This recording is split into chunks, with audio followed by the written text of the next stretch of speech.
한 가난한 소녀가 백만장자 CEO에게 자신의 계집에서 자게 해달라고 애원합니다. 사치와 권력에 익숙한 그는 그런 단순한 요청에 감동을 받으리라고는 생각하지 못했습니다. 자선적인 행동처럼 보였던 이 요청은 놀라운 결정으로 이어집니다. 그리고 그가 한 다음 행동은 그들의 삶을 영원히 바꿔놓습니다.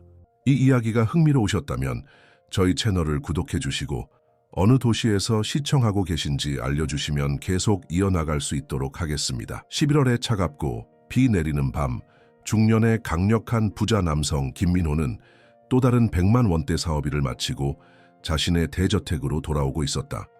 명성과 재산에도 불구하고 그는 공허함을 느꼈고 어떤 구매나 계약도 채울 수 없는 외로움에 사로잡혀 있었다.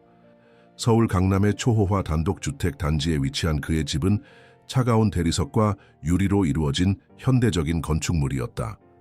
비가 그의 고급 벤츠 차량 위로 쏟아지는 동안 그는 자신의 성공이 가져온 공허함에 대해 생각했다. 대문에 다가갈 때 폭풍우를 뚫고 들려오는 어린 목소리에 놀랐다. 누더기 옷을 입고 비에 흠뻑 젖어 추위에 떨고 있는 소녀가 계집에서 잠을 자도 되는지 물었다. 그 장면에 김민호는 얼어붙었다.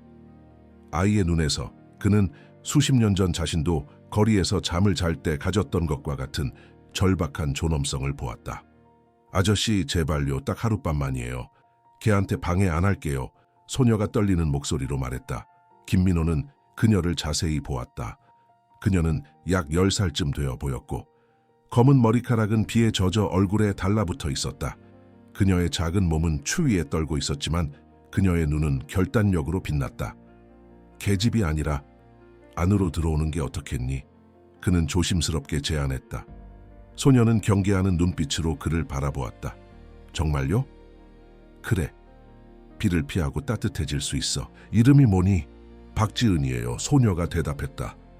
지은은 어머니가 없고 아버지에게 버림받았으며 최근에 그녀를 키웠던 할머니를 잃은 아이였다. 그녀는 몇 달 동안 혼자 살아남았다. 자신을 그저 번호로만 취급하는 보육원에서 도망쳐 거리의 불확실성을 선택했다. 그때부터 그녀는 공원에서 임시 거처를 마련하고 떠돌이 개들과 공간을 공유하며 식당에 남은 음식으로 살아갔다. 하지만 그녀는 할머니의 교훈을 간직하고 있었다. 가난이 존엄성을 파괴하도록 두지 마라. 김민호는 자신의 과거를 반영하는 모습에 감동받아 그녀에게 문을 열어주기로 결심했다. 들어와, 그가 말했다. 오늘 밤은 여기서 자도 돼. 지은은 조심스럽게 그를 따라 들어갔다. 그녀의 작은 발자국이 대리석 바닥에 젖은 자국을 남겼다. 현관에서 그녀는 거대한 현관홀의 크기에 압도되어 움직이지 않았다. 먼저 따뜻한 목욕을 하고 마른 옷으로 갈아입어야겠구나, 김민호가 말했다. 그는 가정부를 부르려다가 이 시간에 그녀가 이미 퇴근했다는 것을 깨달았다. 이것은 그에게 흔치 않은 상황이었다. 나를 따라와, 그가 말했다. 위층에 손님방이 있어. 지은은 말없이 그를 따라갔다. 그녀의 눈은 벽에 걸린 값비싼 그림들과 수정 샹들리에를 스캔했다. 김민호는 평소 혼자 밥을 먹었던 거대한 식당을 지나쳐 그녀를 데려갔다. 손님방에 도착하자 그는 욕실을 가리키며 말했다. 여기서 씻을 수 있어. 내가 입을 옷을 가져다 줄게. 잠시 후 그는 회사 로고가 있는 작은 티셔츠와 헐렁한 운동복을 들고 돌아왔다. 그는 문을 두드렸다. 여기 옷이야. 문 밖에 두고 갈게. 준비되면 내려와. 뭔가 먹을 것을 준비할게. 김민호는 부엌으로 내려갔다. 그는 요리사 없이는 거의 사용하지 않는 공간이었다. 냉장고를 열어보니 가정부가 남겨둔 음식이 몇 가지 있었다.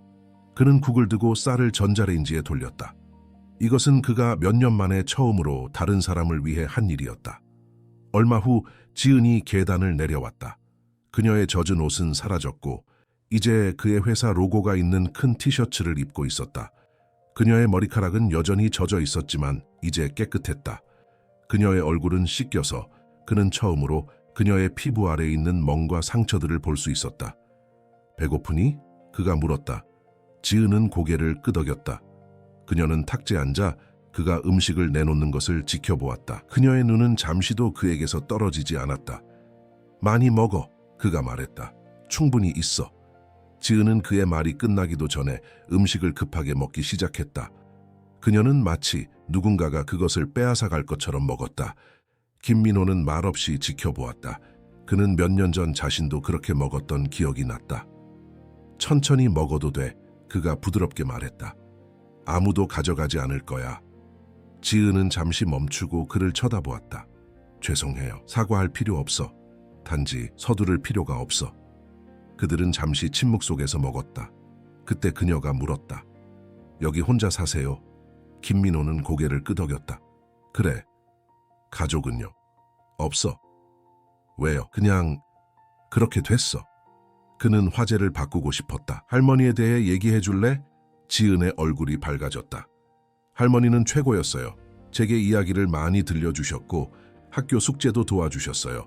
할머니는 저를 우리 작은 공주라고 부르셨죠. 그녀의 목소리가 작아졌다. 할머니가 아프셨을 때 제가 간호했어요. 하지만 할머니는 떠나셨어요. 김민호는 지은의 할머니가 돌아가셨다는 것을 알았지만 그 단어를 직접 사용하고 싶지 않았다. 그 후에 무슨 일이 있었니? 보육원에 갔어요. 하지만 거기가 싫었어요. 모두가 저를 불쌍하게 여겼고 제 이름도 기억하지 못했어요. 그래서 도망쳤어요. 그녀는 숟가락을 내려놓았다. 이제 저를 다시 거기로 보낼 거예요? 김민호는 망설였다. 그는 법이 어떻게 작동하는지 알았다. 그는 법적 절차 없이 아이를 데려올 수 없었다. 하지만 지금 당장은 그는 그녀를 안전하게 지키고 싶었다. 오늘 밤은 여기서 자.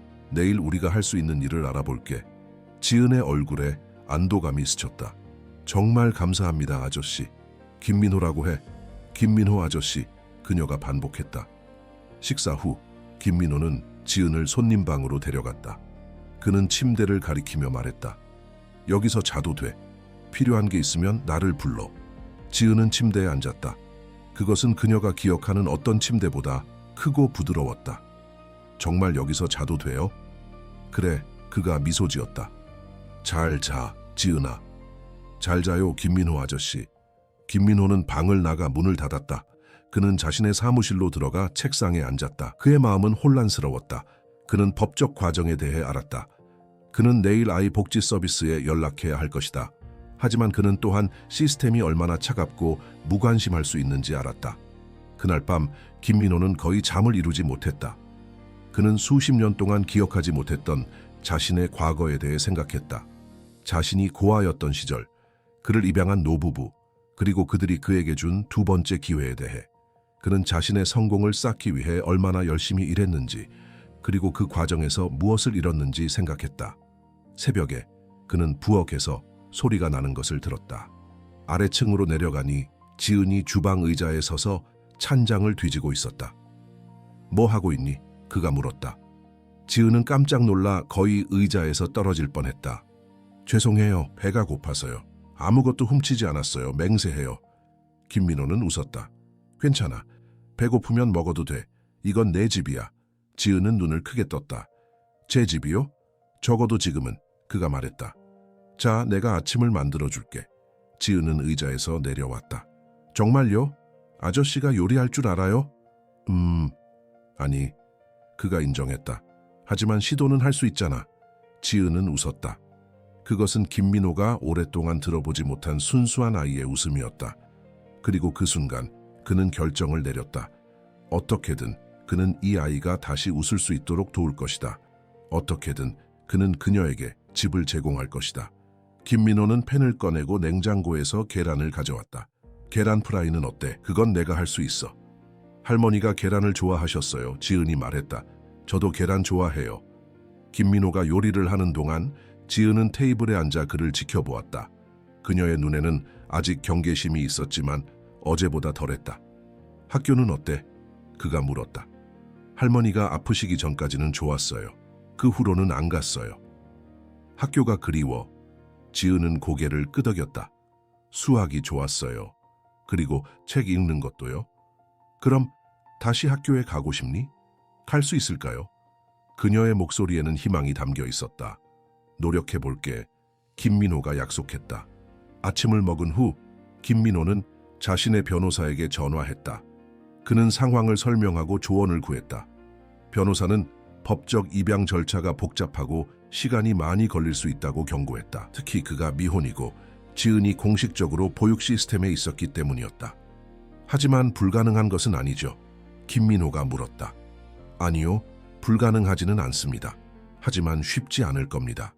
김 사장님 같은 인물은 많은 조사를 받게 될 것이고 과정이 길 수 있습니다. 시간은 문제가 되지 않아요. 필요한 모든 것을 하겠습니다. 그가 전화를 끊었을 때 지은이 거실에서 텔레비전을 보고 있었다. 그는 옆에 앉았다. 지은아, 내가 얘기해야 할 게 있어. 지은은 텔레비전에서 시선을 돌렸다. 저를 보육원으로 돌려보내야 한다고요? 아니, 그가 말했다. 적어도 내가 할 수 있는 한 그렇게 하지 않을 거야. 하지만 우리는 모든 것을 올바르게 해야 해. 그래서 오늘 아동복지사가 올 거야. 그들에게 우리 상황을 설명하고 내가 너를 돌볼 수 있는지 물어볼 거야. 지은의 얼굴이 공포로 가득 찼다. 그들이 저를 데려갈 거예요. 그들이 그렇게 하지 않도록 최선을 다할게. 김민호가 약속했다. 하지만 우리는 법을 따라야 해. 그게 네가 영원히 여기 있을 수 있는 유일한 방법이야. 영원히요? 지은이 속삭였다.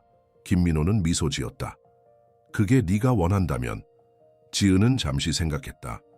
그녀는 할머니가 항상 정직하고 규칙을 따르라고 가르쳤다는 것을 기억했다. 알겠어요. 하지만 제발 저를 떠나지 마세요. 약속할게. 김민호가 말했다. 이제부터 내 곁에 있을게. 그날 오후 아동복지사가 김민호의 저택을 방문했다. 그녀는 40대 중반의 엄격해 보이는 여성으로 머리는 단정하게 묶었고 정장을 입고 있었다. 그녀는 서류가 가득한 서류 가방을 들고 있었다. 박소연입니다. 그녀가 자신을 소개했다. 아동보호 서비스에서 왔습니다. 김민호는 그녀를 안으로 안내했다. 지은은 계단 위에 숨어 있었고 두려움이 가득한 눈으로 그들을 지켜보고 있었다. 상황을 설명해 주시겠습니까, 김 선생님? 박소연이 물었다. 김민호는 어젯밤에 있었던 일을 설명했다. 그는 지은이 비를 맞으며 문 앞에 서 있었던 것, 그녀가 계집에서 자게 해달라고 부탁했던 것, 그리고 그가 그녀를 안으로 들였던 것에 대해 이야기했다. 그리고 이제 당신은 그녀를 입양하고 싶으신 건가요? 박소연이 믿을 수 없다는 듯이 물었다. 네, 김민호가 확고하게 대답했다. 제가 할 수 있다면요? 김 선생님, 입양은 충동적인 결정이 아닙니다. 이건 평생의 약속이에요. 게다가 당신은 독신 남성이시고 아마도 매우 바쁘실 텐데요. 어떻게 아이를 돌볼 시간이 있으실 건가요? 제 일정을 조정할 수 있습니다. 그가 대답했다. 그리고 필요하다면 도움을 줄 수 있는 사람들을 고용할 수 있어요. 돈이 좋은 부모가 되게 해주진 않습니다. 박소연이 날카롭게 말했다. 동의합니다. 김민호가 말했다. 하지만 저는 지은에게 안정적인 집과 교육, 그리고 사랑을 줄 수 있어요. 그녀는 이미 너무 많은 것을 잃었습니다. 박소연은 메모를 적었다. 지은을 만나봐도 될까요? 김민호는 계단을 향해 고개를 돌렸다. 지은아, 내려와도 돼. 여기 너와 이야기하고 싶은 분이 계셔. 지은은 천천히 계단을 내려왔다. 그녀는 김민호 뒤에 숨었다. 안녕, 지은아. 박소연이 부드럽게 말했다. 나는 박소연이라고 해. 널 도우러 왔어. 지은은 대답하지 않았다. 그녀는 단단히 김민호의 옷을 붙잡고 있었다. 지은이가 좀 수줍음이 많아요. 김민호가 설명했다. 지은아, 잠시 너와 단둘이 이야기해도 될까? 박소연이 물었다. 지은은 김민호를 올려다보았다. 그는 격려하는 미소를 지었다. 괜찮아. 내가 여기 있을게. 마지못해 지은은 박소연을 거실로 따라갔다. 그들은 약 30분 동안 이야기했다. 김민호는 주방에서 기다렸다. 불안하게 커피를 마시며. 마침내 박소연이 지은과 함께 돌아왔다. 김 선생님, 저는 보고서를 제출해야 합니다. 박소연이 말했다. 솔직히 말하자면 이 상황은 매우 불규칙적입니다. 보통은 지은이를 즉시 시설로 데려가야 합니다. 김민호의 심장이 무거워졌다. 하지만 그녀가 계속했다. 지은이는 당신과 함께 있고 싶어 하네요.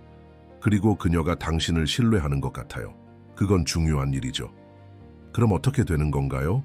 김민호가 물었다. 임시 위탁 허가를 신청할 수 있어요. 그건 지은이가 정식 입양 절차가 진행되는 동안 당신과 함께 있을 수 있게 해줄 거예요. 하지만 당신은 집 조사, 배경 확인, 그리고 부모 교육 과정을 거쳐야 합니다. 그리고 그 과정 동안 정기적인 방문을 받게 될 거예요. 무엇이든 하겠습니다. 김민호가 말했다. 좋아요. 서류를 준비해서 내일 보내드리겠습니다. 그때까지 지은이는 여기 있어도 됩니다. 김민호는 안도의 한숨을 내쉬었다. 지은의 얼굴에 미소가 번졌다. 감사합니다. 김민호가 말했다. 박소연이 떠난 후 지은은 김민호에게 달려가 그를 꽉 껴안았다. 고마워요, 아저씨. 김민호는 놀랐지만 곧 그 포옹을 돌려주었다.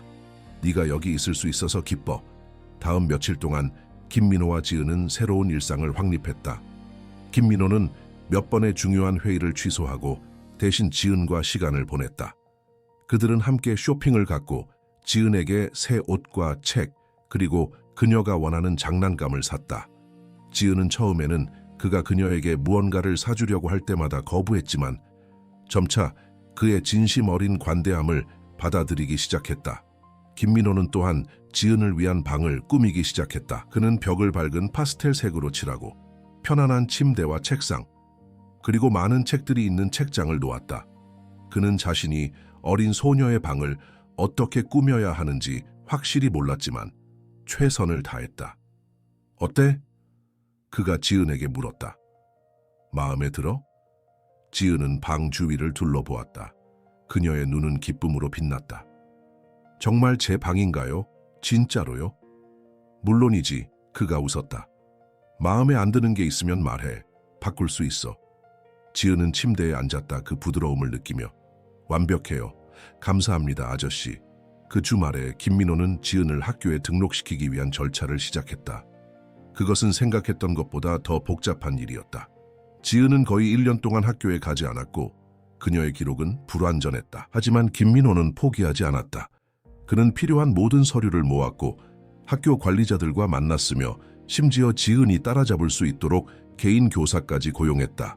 지은은 처음에는 학교로 돌아가는 것에 대해 불안해했다. 다른 아이들이 저를 어떻게 볼까요? 그녀가 물었다.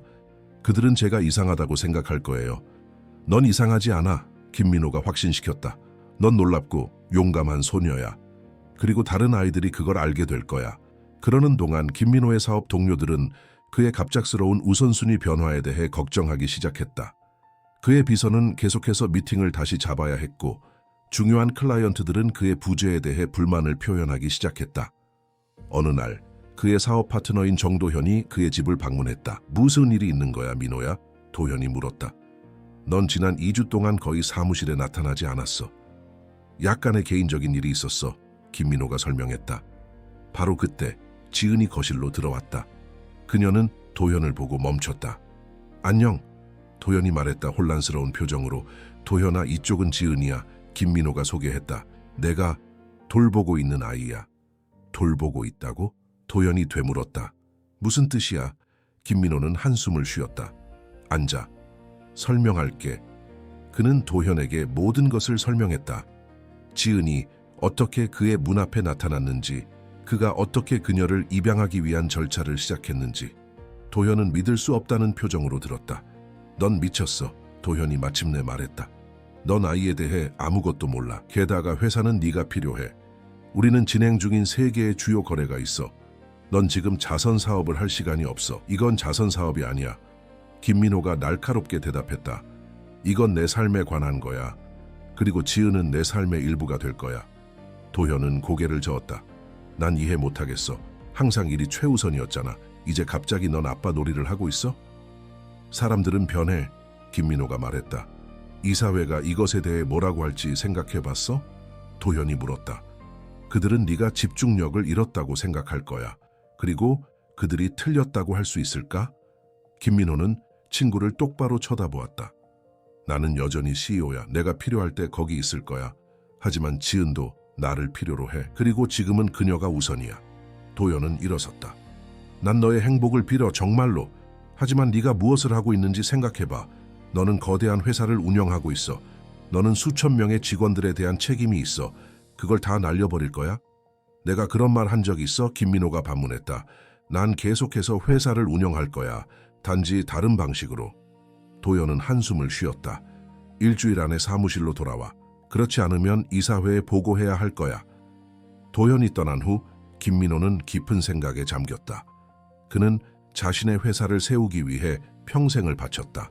그것은 그의 모든 것이었다. 하지만 지금 지은을 만난 후 그는 인생에 다른 것들도 있다는 것을 깨달았다. 그 생각에 잠겨 있을 때 김민호는 부엌에서 웃음소리를 들었다. 그는 안을 들여다보니 지은이 요리사와 함께 쿠키를 굽고 있었다. 그녀의 얼굴과 옷은 밀가루로 뒤덮여 있었고 그녀는 웃고 있었다. 그 단순한 광경이 그의 가슴을 따뜻하게 했다. 그날 밤 김민호는 지은을 침대에 눕히고 있었다. 아저씨, 제가 문제를 일으켰나요? 지은이 물었다. 아니, 왜 그렇게 생각하니? 그 아저씨가 화를 내셨어요. 저 때문인 것 같아요. 김민호는 그녀의 머리카락을 부드럽게 쓰다듬었다. 아니야, 지은아. 도현 아저씨는 그냥 걱정하고 있는 거야. 하지만 괜찮을 거야. 네 탓이 아니야. 지은은 안도한 듯 보였다. 정말로 제가 여기 있어도 괜찮은 거죠? 저 때문에 문제가 생기면 싫어요. 넌 절대 문제가 아니야. 김민호가 확신시켰다. 넌 내 인생에서 가장 좋은 일이야. 지은은 미소 지었다.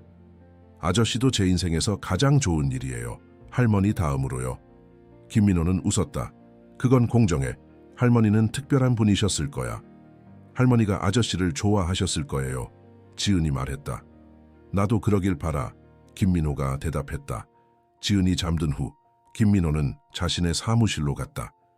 그는 도현의 말을 생각했다. 그의 친구가 옳았다. 그는 회사에 책임이 있었다. 하지만 이제 그는 지은에게도 책임이 있었다. 그는 노트북을 열고 이메일을 확인했다. 수백 개의 읽지 않은 메시지가 있었다. 그는 한숨을 쉬고 일하기 시작했다. 그는 밤새도록 일했다. 가장 중요한 이메일에 대답하고 보고서를 검토하고 전화회의를 잡았다. 새벽 4시, 그는 마침내 침대에 들었다. 그는 피곤했지만 결심이 섰다. 그는 두 세계를 모두 가질 방법을 찾을 것이다. 그는 그럴 수밖에 없었다. 다음 날 아침, 그는 일찍 일어나 지은을 위한 아침을 준비했다. 좋은 아침, 지은아. 그가 말했다. 그녀가 부엌에 들어왔을 때. 좋은 아침이에요, 아저씨. 그녀가 하품을 하며 대답했다. 오늘 학교에 갈 준비 됐니? 지은의 눈이 커졌다. 오늘이요? 응, 오늘. 그가 미소 지었다. 등록이 완료됐어. 너는 이제 공식적으로 서울국제학교 학생이야. 지은은 잠시 침묵했다. 그리고 나서 그녀는 미소 지었다. 정말요? 제가 다시 학교에 갈 수 있어요? 그래, 김민호가 확인했다. 그리고 걱정 마. 내가 너와 함께 갈 거야. 지은은 자리에서 일어나 그를 껴안았다. 고마워요, 아저씨. 정말 고마워요. 김민호는 그녀의 포옹을 돌려주었다. 지난 몇 주 동안 그는 이 작은 소녀가 자신의 마음에 얼마나 깊이 들어왔는지 놀랐다. 그녀는 그의 집을 밝게 했고 그의 삶에 의미를 가져왔다. 그리고 그는 그것을 지키기 위해 무엇이든 할 것이다. 자, 서두르자. 그가 말했다. 학교에 늦기 싫잖아. 지은은 고개를 끄덕이고 아침을 먹기 시작했다. 김민호는 그녀를 지켜보았다. 가슴이 자랑스러움으로 부풀었다. 그는 도연의 경고를 기억했다. 그는 회사로 돌아가야 했다. 하지만 오늘은 그는 지은의 첫 등교일이었다. 그리고 그것이 가장 중요했다. 학교 앞에 서서 지은은 김민호의 손을 꽉 잡았다.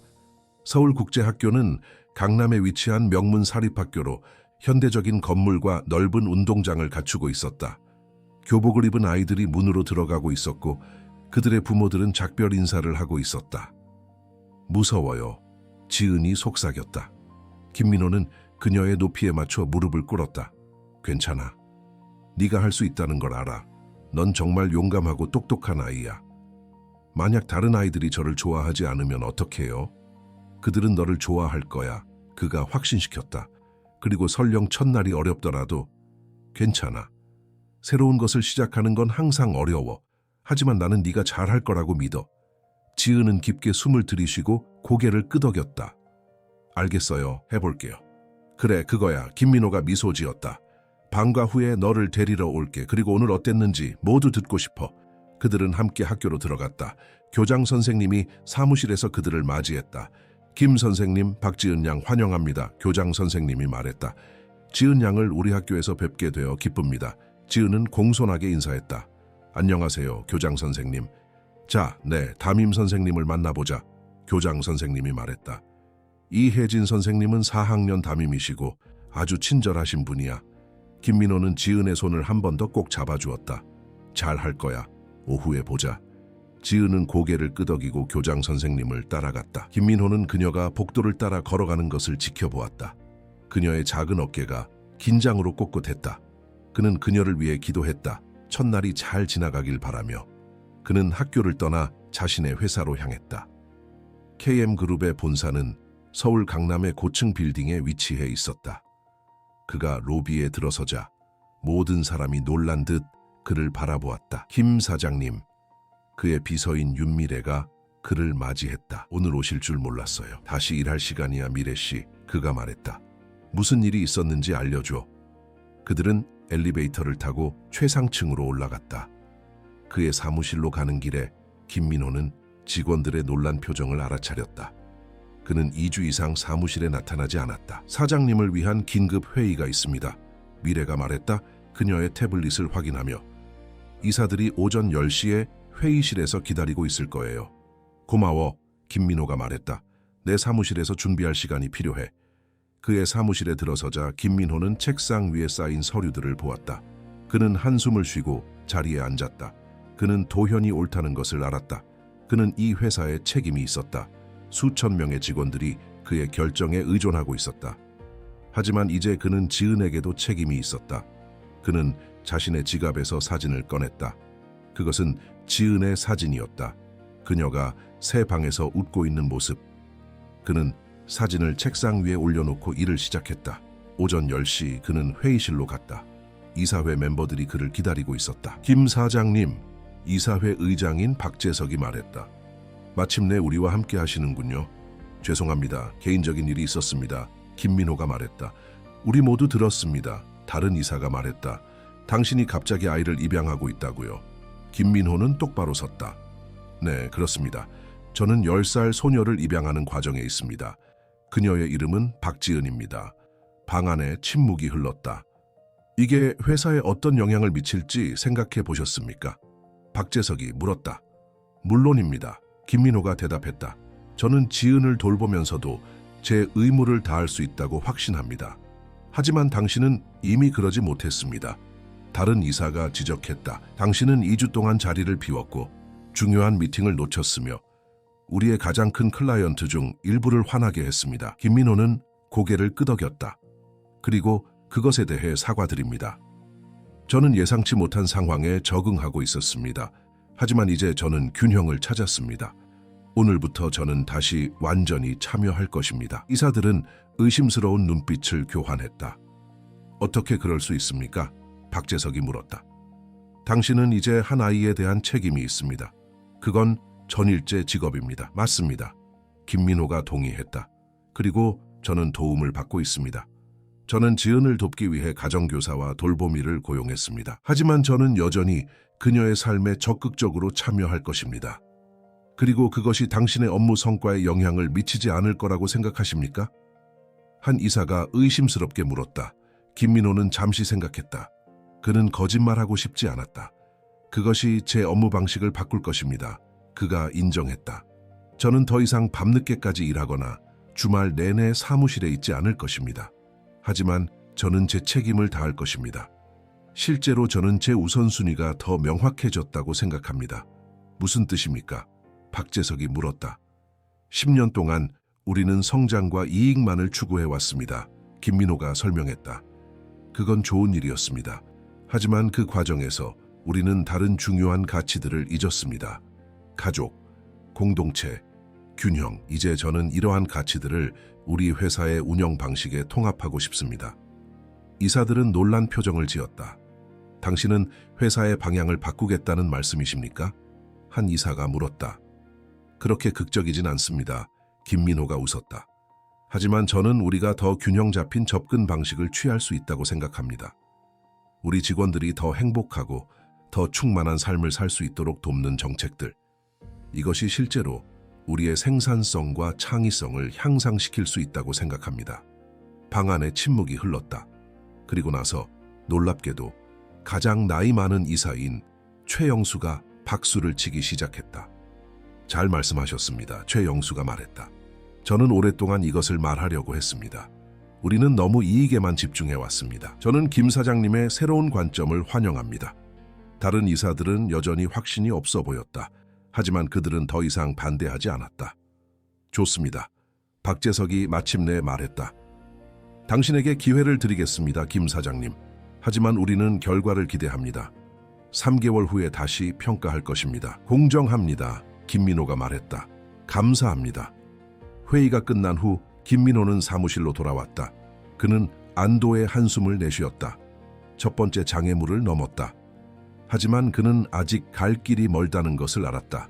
그날 나머지 시간 동안 그는 업무에 몰두했다. 그는 이메일에 답하고 보고서를 검토하고 몇몇 중요한 클라이언트들과 통화했다. 그는 자신이 얼마나 많은 것을 놓쳤는지 깨달았다. 오후 3시 그의 전화가 울렸다. 그것은 지은의 학교였다. 김민호 씨? 여성의 목소리가 물었다. 저는 이혜진입니다. 지은의 담임 선생님이에요. 네, 이혜진 선생님. 김민호가 대답했다. 갑자기 불안해하며. 무슨 일이 있나요? 지은이 괜찮나요? 지은이는 괜찮아요. 선생님이 그를 안심시켰다. 하지만 그녀가 약간 힘든 하루를 보내고 있어요. 그녀는 수업 중에 울었고 점심시간에 혼자 앉아 있었어요. 저는 그녀가 적응하는데 어려움을 겪고 있다고 생각해요. 김민호의 가슴이 조여들었다. 제가 지금 데리러 가야 할까요? 아니요, 그럴 필요는 없어요. 선생님이 말했다. 지은이는 지금 괜찮아요. 저는 단지 당신이 알고 있기를 원했어요. 그래서 방과 후에 그녀와 이야기할 수 있도록요. 이해했습니다. 김민호가 말했다. 알려주셔서 감사합니다, 선생님. 제가 오늘 일찍 그녀를 데리러 갈게요. 그는 전화를 끊고 시계를 보았다. 학교가 끝나려면 아직 1시간이 남아 있었다. 그는 다음 회의를 취소하고 지은을 데리러 가기로 결정했다. 그가 사무실을 나서려고 할 때 도현이 들어왔다. 갑자기 또 가나? 도현이 물었다. 지은이 학교에서 힘든 시간을 보내고 있어. 김민호가 설명했다. 내가 데리러 가야 해. 도현은 한숨을 쉬었다. 난 네가 일에 집중하겠다고 약속했다고 생각했는데. 그랬어. 김민호가 말했다. 그리고 나는 집중했어. 난 아침부터 여기 있었고 이사회를 만났고 모든 중요한 이메일에 답했어. 하지만 지금 내 딸이 나를 필요로 해. 네 딸? 도연이 놀라서 물었다. 네오 그녀를 딸이라고 불러? 김민호는 잠시 멈췄다. 그는 그 단어가 그의 입에서 얼마나 자연스럽게 나왔는지 깨달았다. 그래, 그가 말했다. 지은은 내 딸이야. 아직 법적으로는 아니지만 내 마음속으로는 그래. 도연은 고개를 저었다. 네가 정말로 이걸 진지하게 생각하고 있다는 걸 이제야 알겠어. 매우 진지해. 김민호가 확인했다. 난 지은이 내 삶의 일부가 되기를 원해. 영원히. 도현은 잠시 그를 바라보았다. 그리고 나서 그는 놀랍게도 미소 지었다. 그럼 내 딸에게 가봐. 내가 여기서 처리할게. 김민호는 감사해했다. 고마워 도현아. 그리고 민호야. 도현이 그가 떠나기 전에 말했다. 난 네가 행복해 보인다는 걸 인정해야겠다. 오랜만이야. 김민호는 미소 지었다. 나도 그렇게 느껴. 오랜만에. 학교에 도착했을 때 김민호는 교실 밖에서 기다렸다. 종이 울리자 아이들이 문으로 쏟아져 나왔다. 마침내 지은이 나왔다. 그녀의 머리는 숙여져 있었다. 지은아, 그가 불렀다. 그녀가 고개를 들었을 때 그는 그녀의 눈이 붉어진 것을 볼 수 있었다. 그녀는 울었다. 그의 가슴이 아팠다. 아저씨, 그녀가 외쳤다. 그에게 달려가며. 그는 그녀를 안아들었다. 그녀의 작은 몸이 그의 품에 안겼다. 오늘 하루 어땠어? 그가 부드럽게 물었다. 별로였어요. 그녀가 솔직하게 대답했다. 다른 아이들이 저를 이상하게 쳐다봤어요. 그리고 수학 시험이 있었는데 저는 많은 답을 몰랐어요. 괜찮아. 그가 그녀를 안심시켰다. 첫날은 항상 어려워. 하지만 곧 나아질 거야. 넌 매우 똑똑하고 곧 따라잡을 거야. 다시 안 가도 돼요? 그녀가 물었다. 희망찬 눈빛으로. 김민호는 웃었다. 아니, 넌 다시 가야 해. 교육은 중요해. 하지만 내가 도와줄게. 우리는 함께 공부할 거야. 그는 그녀를 내려놓고 그녀의 손을 잡았다. 자, 아이스크림 먹으러 가자. 힘든 하루 후에는 항상 아이스크림이 필요해. 지은의 얼굴이 밝아졌다. 정말요? 정말이야. 그가 미소 지었다. 오늘 밤 우리는 숙제도 할 거야. 하지만 먼저 달콤한 것을 먹자. 그들은 학교 근처의 아이스크림 가게로 갔다. 그들이 들어갔을 때 김민호는 지은의 몇몇 반 친구들과 그들의 부모들이 거기 있는 것을 알아차렸다. 그들은 호기심 어린 눈으로 김민호와 지은을 바라보았다. 저 아이가 김민호의 딸이라고. 한 부모가 다른 부모에게 속삭이는 것을 그는 들었다. KM그룹의 CEO 말이야. 그가 입양했다고 들었어. 다른 부모가 대답했다. 그녀는 거리에서 살았대. 김민호는 그들의 수다를 무시하고 지은에게 집중했다. 어떤 맛을 원해? 그가 물었다. 초콜릿이요. 그녀가 대답했다. 할머니가 항상 초콜릿이 최고라고 하셨어요. 김민호는 미소 지었다. 할머니가 오르셨어. 그들은 아이스크림을 받고 창가 테이블에 앉았다. 지은이 아이스크림을 먹는 동안 김민호는 그녀가 오늘 무엇을 배웠는지 물었다. 천천히 그녀는 학교에 대해 이야기하기 시작했다. 선생님이 어떻게 친절했는지, 어떤 소녀가 점심시간에 그녀에게 인사했는지, 그리고 그녀가 좋아하는 과목이 여전히 수학이지만 많이 따라잡아야 한다는 것. 괜찮아. 김민호가 그녀를 안심시켰다. 우리가 함께 공부할 거야. 곧 넌 반에서 최고가 될 거야. 지은은 미소 지었다. 그녀의 입가에 초콜릿 아이스크림이 묻어 있었다. 아저씨도 수학 잘해요. 내가 회사를 운영하려면 잘해야지. 그가 웃었다. 내가 너에게 모든 비밀을 가르쳐 줄게. 지은은 고개를 끄덕였다. 그녀의 눈에 결심이 보였다. 열심히 공부할게요. 아저씨가 자랑스러워할 수 있도록요. 난 이미 너를 자랑스러워해. 김민호가 진심으로 말했다. 넌 정말 용감한 소녀야. 내가 아는 어떤 어른보다도 용감해. 지은은 얼굴을 붉혔다. 고마워요, 아저씨. 그들이 집으로 돌아가는 길에 김민호는 그의 생각이 이사회 회의로 돌아갔다. 그는 자신이 말한 것을 의미했다. 그는 더 이상 단지 이익만을 위해 살고 싶지 않았다. 그는 더 의미 있는 것을 원했다. 그리고 이제 그는 그것을 가지고 있었다. 그는 지은의 작은 손이 그의 손 안에 있는 것을 느꼈다. 그리고 그는 자신이 올바른 선택을 했다는 것을 알았다. 몇 주가 지나면서 김민호와 지은은 새로운 일상을 확립했다. 아침에는 함께 아침 식사를 하고 김민호가 지은을 학교에 데려다 주었다. 그는 회사에서 일하는 동안 지은은 학교에 다녔다. 오후에는 가정교사가 그녀가 수업을 따라잡도록 도왔다. 저녁에는 김민호가 일찍 집에 돌아와 지은과 함께 저녁 식사를 했다. 그들은 그녀의 숙제에 대해 이야기하고 TV를 보거나 때로는 함께 책을 읽었다. 지은은 점점 더 편안해졌다. 그녀는 여전히 빵 조각을 주머니에 넣어두거나 갑작스러운 소리에 움찔하는 등의 습관을 가지고 있었지만 그녀의 웃음은 더 자주, 더 자유롭게 나왔다. 그녀는 학교에서도 친구들을 사귀기 시작했다. 김민호는 그의 약속을 지켰다. 그는 매일 저녁 6시까지 집에 돌아왔고 주말에는 온전히 지은과 시간을 보냈다. 놀랍게도 그의 회사는 그가 부재 중임에도 불구하고 계속해서 번창했다. 실제로 그가 도입한 몇 가지 새로운 가족 친화적 정책들은 직원들 사이에서 사기를 높였고 생산성까지 향상시켰다. 어느 토요일 아침 김민호는 지은과 함께 아침 식사를 하고 있었다. 오늘 무엇을 하고 싶니? 그가 물었다. 지은은 그녀의 시리얼을 가지고 놀았다. 아저씨, 가족에 대해 말해 주실래요? 김민호는 그의 커피잔을 내려놓았다. 내 가족? 네. 지은이 고개를 끄덕였다. 아저씨 부모님은 어떤 분들이셨어요? 형제 자매는요? 김민호는 깊은 한숨을 내쉬었다. 그는 오랫동안 그의 과거에 대해 이야기하지 않았다. 내 부모님은 내가 아주 어렸을 때 돌아가셨어. 난 거의 기억이 나지 않아. 저처럼요? 지은이 물었다. 그래, 조금. 그가 인정했다. 나는 고아원에서 자랐어. 그리고 나서 내가 10살 때쯤 한 노부부가 나를 입양했어. 지은의 눈이 커졌다. 정말요? 아저씨도 입양되었어요? 그래. 그가 미소 지었다. 그들은 최고의 부모님이었어. 나에게 학교에 갈 기회를 주셨고 항상 나를 믿어주셨어. 그분들은 지금 어디 계세요? 김민호의 미소가 사라졌다. 그분들도 돌아가셨어. 내가 대학을 졸업하고 얼마 되지 않았을 때. 그럼 아저씨도 혼자예요? 형이 한 명 있어. 김민호가 인정했다.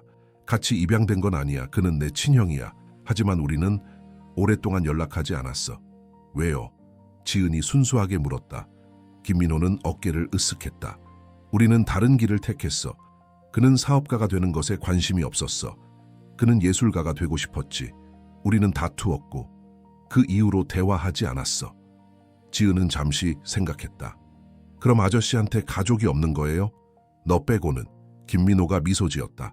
지은은 그녀의 시리얼 그릇을 밀어냈다. 아저씨 형을 만나고 싶어요. 김민호는 놀랐다. 왜? 그는 아저씨 형이잖아요. 지은이 말했다. 마치 그것이 가장 명백한 일인 것처럼. 가족이요. 할머니는 항상 가족이 가장 중요하다고 하셨어요.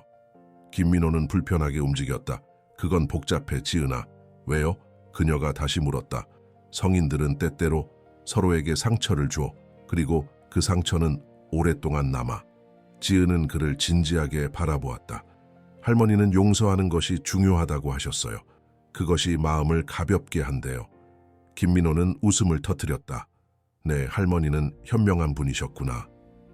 그래서 아저씨 형을 만날 수 있을까요? 지은이 다시 물었다. 김민호는 한숨을 쉬었다. 그건 쉽지 않아. 나는 그가 어디 있는지도 모르겠어. 찾아볼 수 있잖아요. 지은이 제안했다. 아저씨는 부자니까 사람들을 찾는 사람을 고용할 수 있잖아요. 김민호는 그의 10살짜리 딸의 논리에 놀랐다. 그는 웃음을 참을 수 없었다. 그래, 내가 할 수 있겠지. 그럼 해볼래요? 지은이 물었다. 그녀의 눈에 희망이 빛났다. 김민호는 잠시 생각했다. 그는 자신의 형 성회에 대해 오랫동안 생각하지 않았다. 그들은 20년 전에 마지막으로 대화했다. 그 당시 성호는 화가가 되기 위해 파리로 떠나고 있었다. 김민호는 그것이 시간 낭비라고 생각했고 그들은 심하게 다투었다. 그 이후로 그는 형의 소식을 듣지 못했다. 지은이 아저씨를 만나면 좋을 것 같아요. 지은이 말했다. 그의 침묵을 깨며 그는 제 삼촌이 될 거잖아요? 김민호는 그 생각에 놀랐다.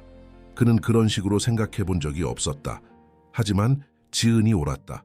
만약 그가 지은을 입양한다면 성호는 그녀의 삼촌이 될 것이다. 알겠어. 그가 마침내 말했다. 내가 그를 찾아볼게. 지은이 환하게 웃었다. 고마워요, 아저씨. 그날 오후 김민호는 그의 비서에게 전화했다. 미래씨, 내 형 김성호를 찾아줄 수 있나요? 마지막으로 알기로는 그는 프랑스 파리에서 화가로 일하고 있었어요. 물론이죠, 사장님. 미래가 대답했다. 언제까지 필요하세요? 가능한 한 빨리요. 그가 말했다. 그리고 미래씨, 이건 개인적인 일이에요. 비밀로 해주세요. 이해했습니다, 사장님. 며칠 후 미래가 그에게 전화했다. 사장님, 김성호 씨를 찾았습니다. 그녀가 말했다. 그는 더 이상 파리에 있지 않습니다. 그는 5년 전에 한국으로 돌아왔습니다. 현재 그는 제주도에서 살고 있으며 거기서 그는 꽤 유명한 화가입니다. 김민호는 놀랐다. 그의 형이 한국에 있었다니, 그것도 5년 동안이나. 연락처가 있나요? 네, 사장님. 이메일과 전화번호가 있습니다. 보내드릴까요? 네, 부탁해요. 미래가 정보를 보낸 후 김민호는 한참 동안 전화기를 바라보았다. 그는 형에게 어떻게 연락해야 할지 확신이 없었다. 20년이 지났다. 성호는 아마도 그와 이야기하고 싶지 않을 것이다. 결국 그는 이메일을 보내기로 결정했다. 성호 형, 오랜만이네요. 20년이 지났지만 난 최근에 당신에 대해 많이 생각하고 있었어요. 당신이 한국에 돌아왔다는 소식을 들었어요. 제주도에서 화가로 성공했다니 기쁘네요. 내 삶에 많은 변화가 있었어요. 가장 중요한 것은 내가 10살 소녀를 입양하고 있다는 거예요. 그녀의 이름은 박지은이에요. 그녀는 당신을 만나고 싶어해요. 그녀의 삼촌이 될 사람이니까요. 우리가 다시 연락할 수 있을까요? 내가 실수했어요, 형. 당신의 꿈을 지지하지 않은 것을 후회해요. 민호 이메일을 보낸 후 김민호는 일상으로 돌아갔다. 그는 지은에게 성호를 찾았다고 말했지만 그가 답장할지는 확신할 수 없다고 했다. 지은은 실망한 것 같았지만 이해했다. 일주일이 지났고 답장이 없었다. 김민호는 그의 형이 그를 용서하지 않기로 결정했다고 가정했다. 그는 실망했지만 놀라지는 않았다. 그러던 어느 날 아침 그가 사무실에 도착했을 때 미래가 그를 기다리고 있었다. 사장님, 방문객이 있습니다. 그녀가 말했다. 그는 접수대에서 기다리고 있어요. 누구요? 김민호가 물었다. 그날 아침 미팅이 있는지 기억하려고 노력하며. 그는 자신을 김성호라고 소개했습니다. 미래가 말했다. 당신의 형이라고 하네요. 김민호는 얼어붙었다. 성호 형이 여기 있어요? 네, 사장님. 미래가 확인했다. 그를 당신의 사무실로 안내할까요? 김민호는 고개를 끄덕였다. 말을 할 수 없었다. 그는 형을 20년 동안 보지 못했다. 그는 어떻게 생겼을지, 무엇을 말할지 상상할 수 없었다.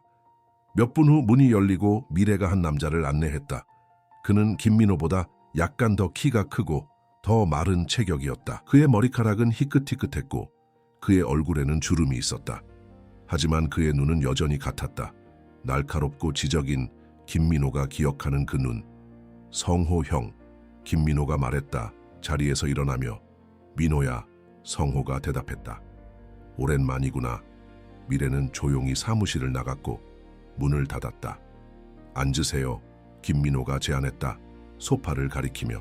성호는 그를 따랐다. 그들은 잠시 침묵 속에 앉아 있었다. 서로를 연구하며. 내 이메일을 받았군요. 김민호가 마침내 말했다. 그래. 성호가 고개를 끄덕였다. 놀랐어. 20년 동안 아무 소식도 없다가 갑자기 이메일이 왔으니. 죄송해요, 형. 김민호가 말했다. 내가 실수했어요. 당신의 선택을 존중했어야 했어요. 성호는 한숨을 쉬었다. 우리 둘 다 고집이 셌지. 나도 너를 이해하려고 노력했어야 했어. 당신이 성공한 화가가 되었다고 들었어요. 김민호가 말했다. 성호는 미소 지었다. 그래, 그런 셈이지. 내 작품이 몇몇 갤러리에 전시되고 있어. 그리 유명하진 않지만 내가 사랑하는 일을 하고 있어. 기뻐요, 형. 김민호가 진심으로 말했다. 너도 마찬가지인 것 같구나. 성호가 말했다. 사무실 주위를 둘러보며. KM그룹의 CEO라. 항상 네가 이런 걸 원했다는 걸 알았어. 김민호는 웃었다. 그래, 그랬죠. 하지만 최근에는 내 우선순위가 약간 바뀌었어요. 그 소녀 때문에? 성호가 물었다. 내 이메일에서 언급한 네가 입양하고 있는 아이 말이야. 네, 지은 때문이에요?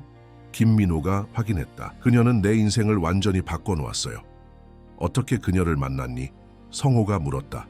김민호는 지은이 어떻게 비 오는 밤에 그의 문 앞에 나타났는지, 그녀가 계집에서 자게 해달라고 부탁했는지, 그리고 그가 어떻게 그녀를 입양하기로 결정했는지 설명했다. 그는 또한 법적 과정이 얼마나 어려웠는지, 그러나 그것이 그녀를 위해 얼마나 가치가 있었는지에 대해 이야기했다. 이야기를 들으면서 성호의 표정이 부드러워졌다. 그녀가 너를 변화시켰구나. 그가 말했다. 그래, 김민호가 인정했다. 그녀는 나에게 가족의 중요성을 상기시켜 주었어요. 그래서 내가 당신에게 연락한 거예요. 성호는 잠시 생각했다. 그녀를 만나고 싶구나. 김민호의 얼굴이 밝아졌다. 정말요? 그녀도 당신을 만나고 싶어 해요. 그녀는 항상 가족에 대해 묻고 있어요. 내 딸이 나를 만나고 싶어 한다면 내가 어떻게 거절할 수 있겠니? 성호가 미소 지었다. 오늘 저녁에 우리 집에 와서 저녁 식사를 하는 게 어떨까요? 김민호가 제안했다. 지은을 만나실 수 있을 거예요. 좋아. 성호가 동의했다. 기대되는구나. 그날 저녁, 김민호는 평소보다 일찍 집에 돌아왔다. 그는 지은에게 특별한 손님이 저녁 식사에 올 것이라고 말했다. 누구요? 그녀가 물었다. 놀라움이야. 그가 미소 지었다. 하지만 네가 정말 좋아할 거라고 생각해. 김민호는 요리사에게 특별한 저녁 식사를 준비해달라고 부탁했다. 그는 성호가 항상 한식을 좋아했다는 것을 기억했다. 그래서 그는 불고기, 갈비, 그리고 다양한 반찬을 준비하게 했다. 저녁 7시 초인종이 울렸다. 김민호는 문을 열었고 성호가 거기 서 있었다. 와인 한 병과 포장된 선물을 들고. 들어오세요, 형. 김민호가 말했다. 성호는 안으로 들어왔다. 그는 집 안을 둘러보았다. 멋진 집이구나. 고마워요, 김민호가 말했다. 지은 내려와. 손님이 오셨어. 지은이 계단을 내려왔다. 그녀는 그날 학교에서 돌아온 후 김민호가 사준 새 드레스를 입고 있었다. 그녀는 성호를 보고 수줍게 미소 지었다. 지은아, 이쪽은 내 형 김성호야. 김민호가 소개했다. 내 삼촌이 되실 분이야. 지은의 얼굴이 놀라움으로 밝아졌다. 정말요? 아저씨가 찾으셨어요? 그래, 김민호가 미소 지었다. 그가 오늘 나를 방문했어. 지은은 성호에게 달려가 그를 껴안았다. 만나서 반가워요, 삼촌. 성호는 놀랐지만 곧 그 포옹을 돌려주었다. 나도 만나서 반가워, 지은아. 성호는 그가 가져온 선물을 내밀었다. 이건 너를 위한 거야. 지은은 선물을 받아들었다. 제가 열어봐도 돼요? 물론이지. 성호가 미소 지었다. 지은은 포장지를 뜯었다. 안에는 작은 그림이 있었다. 바다가 보이는 제주도의 풍경화. 그것은 아름다웠다. 생생한 색상과 세밀한 붓놀림으로 그려진. 와, 지은이 감탄했다. 정말 아름다워요. 삼촌이 그리신 거예요? 그래, 성호가 고개를 끄덕였다. 내가 사는 곳의 전망이야. 제주도라고 해. 한국의 남쪽 섬이야. 정말 멋져요, 지은이 말했다. 감사합니다, 삼촌. 천만에. 성호가 미소 지었다. 자, 저녁 식사할까요? 김민호가 제안했다. 요리사가 특별한 식사를 준비했어요. 그들은 식당으로 갔다. 테이블은 화려하게 차려져 있었고 맛있는 음식 냄새가 공기 중에 떠다녔다. 저녁 식사 중에 그들은 이야기를 나눴다. 성호는 제주도에서의 그의 삶에 대해 이야기했고 어떻게 화가가 되었는지, 그리고 그가 작품에 어떤 영감을 받는지, 지은은 학교와 그녀의 새로운 친구들, 그리고 그녀가 가장 좋아하는 과목인 수학에 대해 이야기했다. 지은이는 수학을 정말 잘해. 김민호가 자랑스럽게 말했다. 그녀의 선생님이 그녀가 학급에서 가장 빨리 따라잡고 있다고 하셨어. 그건 네 할머니에게서 물려받은 거야, 성호가 지은에게 말했다. 그녀도 수학을 잘하셨어. 정말요? 지은이 물었다. 김민호 아저씨와 삼촌의 할머니요? 그래, 성호가 확인했다. 그녀는 학교 선생님이셨어. 그녀는 항상 우리에게 열심히 공부하라고 격려하셨지. 김민호는 미소 지었다. 맞아요. 난 그걸 잊고 있었어요. 저녁 식사 후 그들은 거실로 자리를 옮겼다. 성호는 지은에게 제주도의 이야기를 더 들려주었고 그녀는 열심히 들었다. 제주도에 가보고 싶어요. 그녀가 말했다. 삼촌이 사는 곳을 보고 싶어요. 언젠가 너를 데려갈게. 성호가 약속했다. 거기는 정말 아름다워. 넌 그곳을 좋아할 거야. 밤이 깊어가자 김민호는 지은이 졸고 있는 것을 알아차렸다. 지은아, 이제 잠잘 시간이야. 하지만 저는 삼촌과 더 이야기하고 싶어요. 그녀가 항의했다. 하품을 참으며. 삼촌은 내일도 여기 있을 거야? 김민호가 그녀를 안심시켰다. 그렇죠, 형? 성호는 미소 지었다. 물론이지. 나는 며칠 동안 서울에 있을 거야. 우리는 내일 더 이야기할 수 있어. 지은은 마지못해 고개를 끄덕였다. 약속하시는 거죠? 약속할게. 성호가 말했다. 지은은 그에게 작별 인사 포옹을 하고 계단을 올라갔다. 김민호는 그녀가 잠자리에 들도록 도왔다. 삼촌이 좋아요? 그가 그녀를 이불로 덮어주며 물었다. 네, 지은이 활기차게 대답했다. 그는 정말 멋져요. 그리고 그의 그림은 너무 예뻐요. 김민호는 미소 지었다. 난 네가 그를 좋아할 줄 알았어. 그가 우리와 함께 살 수 있을까요? 지은이 물었다. 김민호는 웃었다. 아니, 그는 제주도에 그의 집이 있어. 하지만 그는 우리를 자주 방문할 수 있어. 그럼 우리가 그를 방문할 수 있을까요? 물론이지. 김민호가 약속했다. 우리는 곧 제주도에 갈 수 있어. 지은은 만족해 보였다. 좋아요. 잘 자요, 아저씨. 잘 자, 지은아. 김민호가 거실로 돌아왔을 때 성호는 창 밖을 보고 있었다. 지은이는 놀라운 아이야. 성호가 말했다. 돌아보지 않고. 그래요. 김민호가 동의했다. 그녀는 내 인생을 바꿨어요. 성호는 그를 바라보았다. 널 보니 좋구나, 민호야. 넌 행복해 보여. 그래요. 김민호가 미소 지었다. 오랜만에 행복해요. 그리고 넌 좋은 아버지가 될 거야, 성호가 덧붙였다. 넌 항상 책임감이 강했으니까. 김민호는 그 말에 감동받았다. 고마워요, 형. 성호는 그의 와인잔을 들어 올렸다. 우리 가족에게. 김민호는 그의 잔을 들어 올려 건배했다. 우리 가족에게. 그날 밤 김민호는 오랫동안 잠들지 못했다. 그는 지은이 그의 인생에 가져온 모든 변화에 대해 생각했다. 이제 그녀 덕분에 그는 그의 형과 다시 연결되었다. 그의 가족이 다시 함께 있었다. 그는 잠들기 전에 그의 양부모님에 대해 생각했다. 그들은 그가 하고 있는 일을 자랑스러워 하실까? 그는 그들이 그럴 거라고 생각했다. 아마도 그들은 심지어 이것을 계획했을지도 모른다. 한 아이가 다른 아이를 구하는 것. 그것은 그들이 좋아할 종류의 시적 정이었다.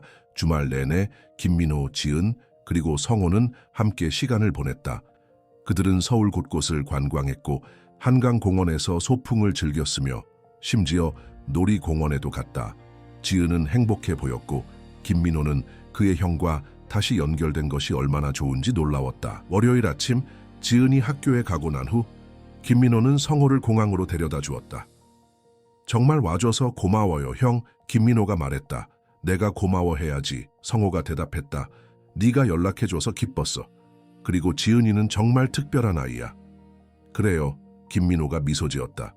제주도로 곧 놀러 갈게요. 약속해요. 기다릴게. 성호가 말했다. 그는 잠시 망설였다. 민호야, 네가 이 아이를 위해 하고 있는 일은 정말 특별해. 우리 부모님이 우리에게 해주신 것과 같아. 김민호는 감동을 받았다. 고마워요, 형. 그리고 내가 그녀의 삼촌으로서 도울 수 있는 일이 있으면 말해줘. 성호가 덧붙였다. 물론이죠. 김민호가 말했다. 지은이는 당신을 정말 좋아해요. 그들은 작별 인사를 했고 성호는 제주도로 돌아갔다. 김민호는 회사로 향했다. 마음이 가볍게. 사무실에 도착했을 때 미래가 걱정스러운 표정으로 그를 맞이했다. 사장님, 아동복지 서비스에서 전화가 왔습니다. 그녀가 말했다. 박소연 씨가 오늘 오후에 만나고 싶다고 하네요. 김민호는 놀랐다. 무슨 일인지 말했나요? 아니요, 사장님. 그녀는 그냥 긴급하다고 했어요. 김민호는 걱정하기 시작했다. 모든 것이 잘 진행되고 있었다. 지은은 학교에 적응하고 있었고 그들은 가족처럼 느껴지기 시작했다. 무엇이 잘못된 것일까? 알겠어요. 그가 말했다. 그녀에게 오후 2시에 내 사무실에서 만나자고 해요. 그날 오후 박소연이 도착했다. 그녀는 평소처럼 전문적으로 보였지만 그녀의 표정은 심각했다. 김 선생님, 그녀가 인사했다. 박 선생님, 그가 대답했다. 앉으시죠. 무슨 일이신가요? 그녀는 서류 가방에서 파일을 꺼냈다. 지은의 케이스를 검토하는 중에 우리는 약간의 문제를 발견했습니다. 김민호의 심장이 빨리 뛰기 시작했다. 무슨 문제죠? 지은의 아버지에 관한 것입니다. 박소연이 설명했다. 기록에 따르면 그는 지은을 버렸고 그 이후로 연락이 없었습니다. 하지만요? 김민호가 재촉했다. 그가 돌아왔습니다. 박소연이 말했다. 그는 지은에 대한 양육권을 요구하고 있습니다. 김민호는 얼어붙었다. 뭐라고요? 어떻게 그럴 수 있죠? 그는 그녀를 버렸어요. 그녀의 할머니가 돌아가신 후에도 그녀를 찾지 않았어요. 저도 알아요. 박소연이 말했다. 그녀의 목소리에 동정심이 담겨 있었다. 하지만 법적으로 그는 여전히 그녀의 아버지입니다. 그리고 생물학적 부모는 입양 과정에서 우선권을 가집니다. 김민호는 충격을 받았다. 그는 이것이 가능하다고 생각하지 못했다. 그는 어디에 있었죠? 왜 지금 돌아온 거죠? 박소연은 한숨을 쉬었다. 그는 해외에서 일하고 있었다고 주장합니다. 그는 지은의 할머니가 돌아가셨다는 것을 최근에야 알게 되었다고 말합니다. 그는 이제 딸을 찾고 있었고 그녀가 당신과 함께 있다는 것을 발견했습니다. 그리고 당신은 그를 믿나요? 김민호가 물었다. 그의 목소리에 분노가 담겨 있었다. 제 개인적인 의견은 중요하지 않습니다. 박소연이 말했다. 법원이 결정할 것입니다. 그럼 이제 어떻게 되는 거죠? 김민호가 물었다. 청문회가 열릴 것입니다. 박소연이 설명했다. 법원은 지은의 최선의 이익이 무엇인지 결정할 것입니다. 그동안 지은은 당신과 함께 있을 수 있습니다. 하지만요? 법원은 지은이 그녀의 아버지를 만나도록 명령할 가능성이 높습니다. 감독된 방문이 될 것입니다. 김민호는 머리가 어지러웠다. 이것은 악몽이었다. 그는 지은이 겨우 안전하다고 느끼기 시작했을 때 이것이 그녀에게 어떤 영향을 미칠지 상상할 수 없었다. 지은에게 어떻게 말해야 할지 모르겠어요. 그가 말했다. 솔직하게 말하세요. 박소연이 조언했다. 그리고 그녀에게 당신이 그녀 편이라는 것을 상기시켜 주세요. 아무것도 바뀌지 않을 거라고 약속하지 마세요. 그건 지킬 수 없는 약속일 수 있으니까요. 김민호는 고개를 끄덕였다. 알겠어요. 언제 첫 청문회가 열리나요? 2주 후입니다. 박소연이 말했다. 변호사를 고용하셨나요? 네, 김민호가 말했다. 최고의 변호사들이 있어요. 좋습니다. 박소연이 말했다. 그들이 필요할 거예요. 박소연이 떠난 후 김민호는 그의 의자에 무너졌다. 그는 이것이 일어날 수 있다고 생각하지 못했다. 지은의 아버지는 그녀를 버렸다. 그는 그녀를 원하지 않았다. 그런데 이제 그가 돌아와서 그녀를 되찾으려고 한다고? 왜? 그의 전화가 울렸다. 그것은 지은의 학교였다. 김민호 씨? 이혜진 선생님의 목소리가 전화기를 통해 들렸다. 네, 선생님, 그가 대답했다. 지은이가 오늘 학교에서 아팠어요. 선생님이 설명했다. 열이 있고 메스꺼움을 느끼고 있어요. 당신이 그녀를 데려가실 수 있을까요? 물론이죠. 김민호가 말했다. 바로 가겠습니다. 그는 자신의 차로 직접 운전해서 학교로 갔다. 사무실에서 그는 지은이 간호실 침대에 누워있는 것을 발견했다. 그녀의 얼굴은 창백했고 그녀의 이마는 땀으로 젖어 있었다. 지은아, 그가 부드럽게 불렀다. 그녀는 눈을 떴다. 아저씨, 괜찮아. 내가 여기 있어. 그가 그녀를 안심시켰다. 집에 데려갈게. 그는 그녀를 조심스럽게 안아들었다. 그녀는 그의 가슴에 머리를 기대었다. 그녀는 뜨거웠다. 감사합니다, 김 선생님. 이혜진 선생님이 말했다. 그녀는 아침에는 괜찮아 보였는데 점심시간 직후에 아프기 시작했어요. 의사에게 데려갈게요. 김민호가 말했다. 학교에 알려드리겠습니다. 그는 지은을 그의 차로 데려갔고 그의 개인 의사에게 전화했다. 의사는 그들의 집으로 오기로 동의했다. 집에 도착했을 때 김민호는 지은을 그녀의 방으로 데려갔다. 그는 그녀를 침대에 눕히고 이불을 덮어주었다. 아저씨가 차가운 물수건을 가져올게. 그가 말했다.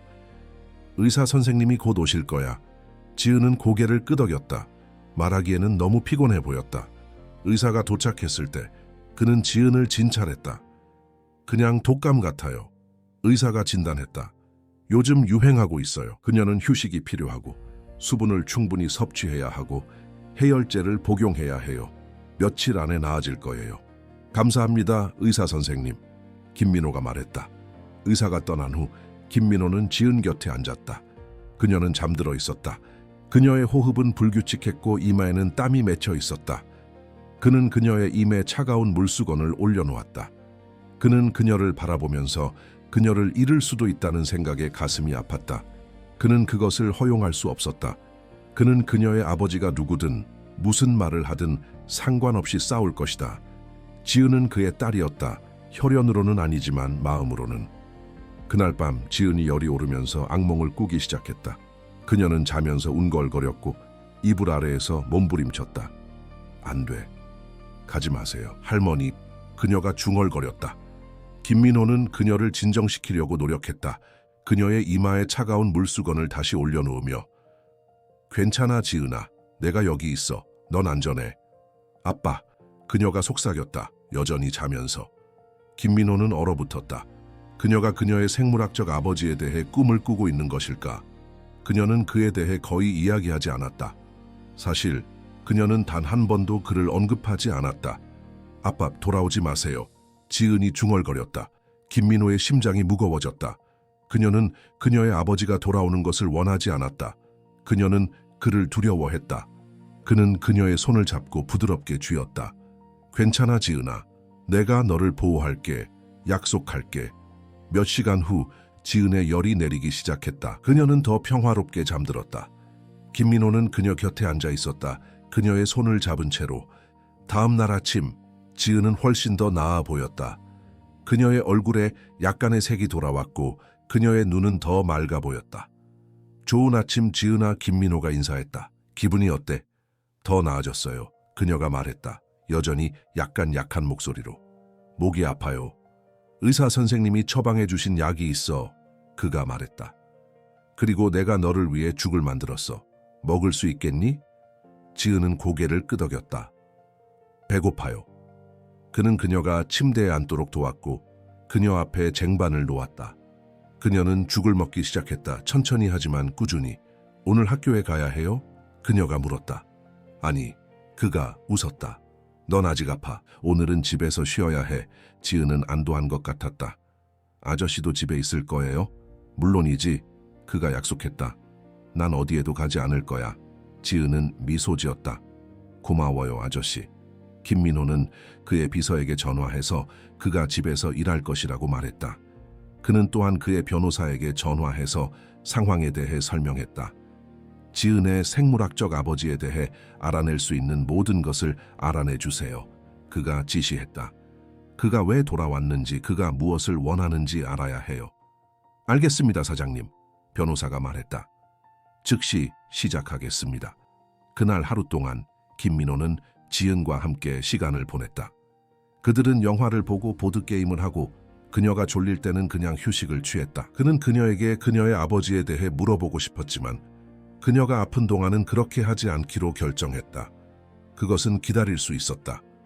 저녁이 되자 지은의 열이 완전히 내렸다. 그녀는 더 활기차 보였고 심지어 저녁 식사를 위해 아래층으로 내려올 수 있었다. 내일 학교에 갈 수 있을 것 같아요. 그녀가 말했다. 파스타 그릇을 비우며. 확실해? 김민호가 물었다. 서두를 필요 없어. 넌 아직 회복 중이야. 하지만 수학 시험이 있어요. 그녀가 항의했다. 그걸 놓치고 싶지 않아요. 김민호는 미소 지었다. 지은은 항상 학교를 우선시했다. 그녀는 열심히 공부했고 좋은 성적을 받는 것에 자부심을 느꼈다. 알겠어, 그가 말했다. 하지만 내가 아침에 어떻게 느끼는지 확인할게. 그리고 만약 네가 아직 아프다면 넌 집에 있어야 해. 지은은 동의했다. 알겠어요, 아저씨. 저녁 식사 후 김민호는 지은을 그녀의 방으로 데려갔다. 그는 그녀가 침대에 들어가는 것을 도왔고 그녀에게 좋은 밤 이야기를 읽어주었다. 아저씨, 지은이 그가 책을 덮었을 때 말했다. 질문이 있어요. 뭐든지 물어봐. 그가 말했다. 내가 여기 영원히 있을 수 있을까요? 그녀가 물었다. 그녀의 목소리는 작고 불안했다. 김민호는 그의 가슴이 조여드는 것을 느꼈다. 그는 그녀에게 진실을 말해야 한다는 것을 알았다. 하지만 지금은 그럴 때가 아니었다. 그녀는 아직 아팠다. 물론이지, 그가 말했다. 너무 빨리 대답하지 않으려고 노력하며. 왜 그런 질문을 하니? 지은은 어깨를 으쓱했다. 그냥요. 김민호는 그녀의 표정을 연구했다. 그녀는 무언가를 숨기고 있었다. 무슨 일이 있니, 지은아? 학교에서 누가 뭐라고 했어? 지은은 고개를 저었다. 아니요. 그럼 뭐가 문제야? 지은은 잠시 망설였다. 악몽을 꿨어요. 제 아빠에 관한 거였어요. 김민호는 그의 심장이 빨리 뛰는 것을 느꼈다. 내 아빠에 관한 거? 네, 지은이 속삭였다. 그가 저를 데려가려고 했어요. 그리고 아저씨가 저를 막을 수 없었어요. 김민호는 그녀의 손을 잡았다. 그건 그냥 꿈이었어, 지은아. 아무도 너를 데려가지 않을 거야. 약속하세요? 그녀가 물었다. 그녀의 눈에 눈물이 고였다. 김민호는 망설였다. 그는 약속하고 싶었다. 하지만 그는 확실히 알 수 없었다. 내가 약속할 수 있는 건 내가 항상 너의 편이 될 거라는 거야. 무슨 일이 있어도 난 너를 보호하기 위해 싸울 거야. 지은은 그의 말을 생각해 보았다. 그리고 나서 그녀는 고개를 끄덕였다. 고마워요, 아저씨. 자, 이제 자야 해. 그가 말했다. 내일 수학 시험을 위해 충분한 휴식을 취해야지. 그는 그녀의 이마에 키스하고 불을 껐다. 문에 도달했을 때 그녀의 목소리가 그를 멈추게 했다. 아저씨. 응? 사랑해요. 김민호는 미소 지었다. 그의 가슴이 따뜻함으로 가득 찼다. 나도 너를 사랑해, 지은아. 그가 문을 닫았을 때 그는 그녀의 아버지에 관한 진실을 그녀에게 어떻게 말할지 고민했다. 그녀는 이미 뭔가를 알고 있는 것 같았다. 그녀는 똑똑한 아이였다. 그녀는 아마도 어른들의 대화를 엿들었거나 학교에서 무언가를 들었을 것이다. 그의 전화가 울렸다. 그것은 그의 변호사였다. 사장님, 지은의 아버지에 대한 정보를 찾았습니다. 변호사가 말했다. 뭘 찾았죠? 김민호가 물었다. 그의 이름은 박진호입니다. 그는 지은이 3살 때 가족을 버렸습니다. 그는 건설회사에서 일하며 해외에서 일했다고 주장합니다. 하지만 저희가 찾은 바로는 그는 도박 문제가 있었고 상당한 빚을 졌습니다. 그럼 왜 그가 지금 돌아온 거죠? 김민호가 물었다. 변호사는 잠시 망설였다. 그가 최근에 큰 유산을 받았다는 소문이 있습니다. 그의 먼 친척으로부터요, 상당한 금액이라고 합니다. 김민호는 이해하기 시작했다. 그래서 그는 갑자기 아버지 노릇을 하고 싶어졌군요. 그렇게 보입니다. 변호사가 동의했다. 그리고 이제 그는 변호사를 고용했습니다. 좋은 변호사입니다. 우리보다 좋지는 않을 거예요. 김민호가 말했다.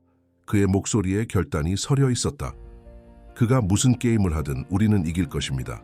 지은을 위해서요. 네, 사장님, 변호사가 말했다. 저희는 최선을 다할 것입니다. 김민호는 전화를 끊고 창 밖을 바라보았다. 서울의 불빛이 밤하늘을 밝혔다. 그는 지은의 아버지가 왜 지금 나타났는지 이해했다. 돈이었다. 항상 돈이었다. 하지만 이번에는 그는 이길 것이다. 그는 그의 딸을 위해 싸울 것이다. 그리고 그는 지지 않을 것이다. 일주일 후 김민호는 지은을 법원에서 명령한 첫 번째 감독 방문을 위해 준비시키고 있었다. 그녀는 7년 만에 처음으로 아버지를 만날 예정이었다. 그녀는 거의 말을 하지 않았고 그녀의 얼굴은 창백했다. 김민호는 그녀가 얼마나 두려워하고 있는지 알 수 있었다. 괜찮을 거야, 지은아. 그가 그녀를 안심시키려고 했다. 내가 계속 거기 있을 거야. 그리고 박소연 선생님도 있을 거고. 지은은 고개를 끄덕였지만 그녀의 손은 그의 손을 꽉 쥐고 있었다. 만약 제가 가기 싫다고 하면 어떻게 돼요? 그녀가 물었다. 그녀의 목소리는 거의 속삭임이었다. 김민호는 한숨을 쉬었다. 유감스럽게도 우리는 가야 해. 법원이 명령했기 때문이야.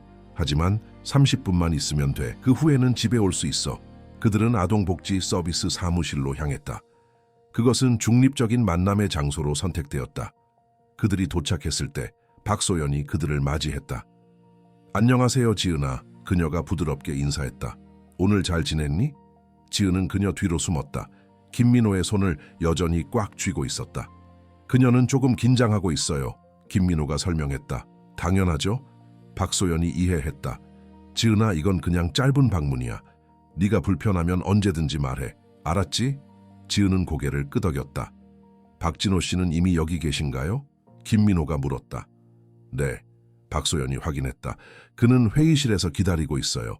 그들은 복도를 따라 걸었다. 지은의 발걸음은 느려졌고 김민호는 그녀가 거의 끌려가는 것처럼 느꼈다. 할 수 있어. 그가 그녀를 격려했다. 넌 정말 용감한 소녀야. 기억해? 지은은 숨을 깊게 들이마시고 고개를 끄덕였다.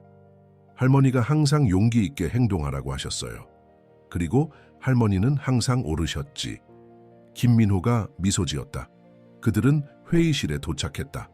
박소연이 문을 열었고 그들은 안으로 들어갔다. 테이블 반대편에 40대 중반의 남자가 앉아 있었다. 그는 날씬하고 키가 컸으며 지은처럼 뾰족한 턱을 가지고 있었다. 그의 옷은 깔끔했지만 비싸 보이지는 않았다.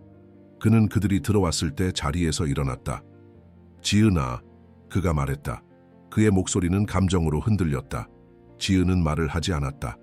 그녀는 김민호 뒤에 더 깊이 숨었다. 앉으시죠. 박소연이 제안했다. 테이블 주위의 의자들을 가리키며. 김민호와 지은은 테이블 한쪽에 앉았고 진호는 반대편에 앉았다. 박소연은 문 근처의 의자에 앉았다. 지은아, 얼마나 컸는지 보기 좋구나. 진호가 말했다. 마지막으로 널 봤을 때 넌 아주 작았어. 지은은 여전히 침묵을 지켰다. 그녀의 눈은 테이블을 바라보고 있었다. 학교는 어때? 진호가 물었다. 대화를 시작하려고 노력하며. 지은은 어깨를 으쓱했다. 지은이는 수학을 정말 잘해요. 김민호가 대신 대답했다. 그녀는 반에서 최고예요. 그래? 진호가 말했다. 진정한 놀라움으로. 나는 학교에서 수학을 항상 싫어했어. 그건 네 엄마한테서 물려받은 거구나.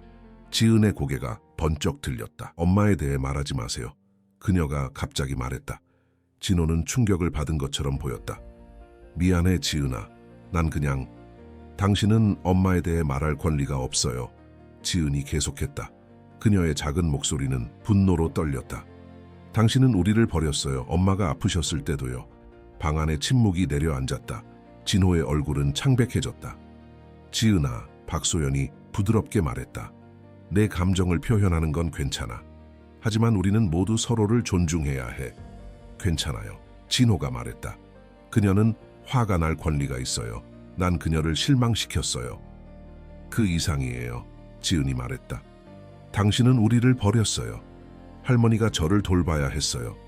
그리고 할머니가 돌아가셨을 때 당신은 어디에 있었어요? 저는 혼자였어요. 김민호는 지은의 손을 잡고 그녀에게 힘을 주려고 했다. 그는 그녀가 이렇게 화를 내는 것을 본 적이 없었다.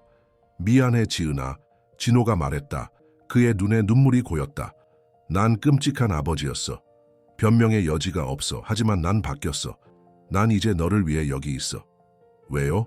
지은이 도전적으로 물었다. 왜 지금이죠? 진호는 잠시 망설였다. 난 너를 찾고 있었어. 한국에 돌아왔을 때 난 네 할머니가 돌아가셨다는 것을 알게 되었어. 그리고 네가 보육원에 있었다는 것도. 하지만 네가 거기서 도망쳤대. 난 널 찾으려고 했어. 그리고 마침내 내가 널 찾았을 때 넌 이미 김 씨와 함께 살고 있었어. 그리고 당신은 갑자기 저를 다시 원하게 되었군요. 지은이 물었다 불신으로. 지은아, 난 항상 너를 원했어. 진호가 주장했다. 난 문제가 있었어. 도박 문제, 그리고 빚. 난 너와 네 엄마에게 부끄러웠어. 그래서 도망친 거야. 그리고 이제 당신은 돈이 있어요. 그렇죠? 지은이 말했다. 놀라울 정도로 날카롭게. 진호는 놀란 것처럼 보였다. 네가 어떻게 알았니? 사람들은 이야기해요. 지은이 말했다. 학교에서 애들이 그래요. 그들은 제 아빠가 부자가 되어서 저를 다시 원한다고 말해요. 김민호는 놀랐다. 그는 지은이 이것에 대해 알고 있다는 것을 몰랐다. 그녀는 그에게 말하지 않았다. 지은아, 그건 사실이 아니야. 진호가 말했다. 그래, 난 약간의 돈을 상속받았어. 하지만 그건 내가 너를 찾는 이유가 아니야. 난 그냥 내 딸과 함께 있고 싶을 뿐이야. 거짓말 마세요. 지은이 외쳤다. 갑자기 일어서며. 당신은 절대 저를 원하지 않았어요. 당신은 그냥 이제 돈이 있으니까 갑자기 아빠가 되고 싶은 거예요. 지은아, 박소연이 말했다. 그녀의 목소리는 차분했지만 단호했다. 진정하자. 이건 모두에게 어려운 상황이야. 지은은 테이블에서 물러섰다. 눈물이 그녀의 뺨을 타고 흘렀다. 전 집에 가고 싶어요. 지금요. 아직 30분이 되지 않았어, 지은아. 박소연이 말했다. 우리는 시간이 더 필요해. 관심 없어요, 지은이 외쳤다.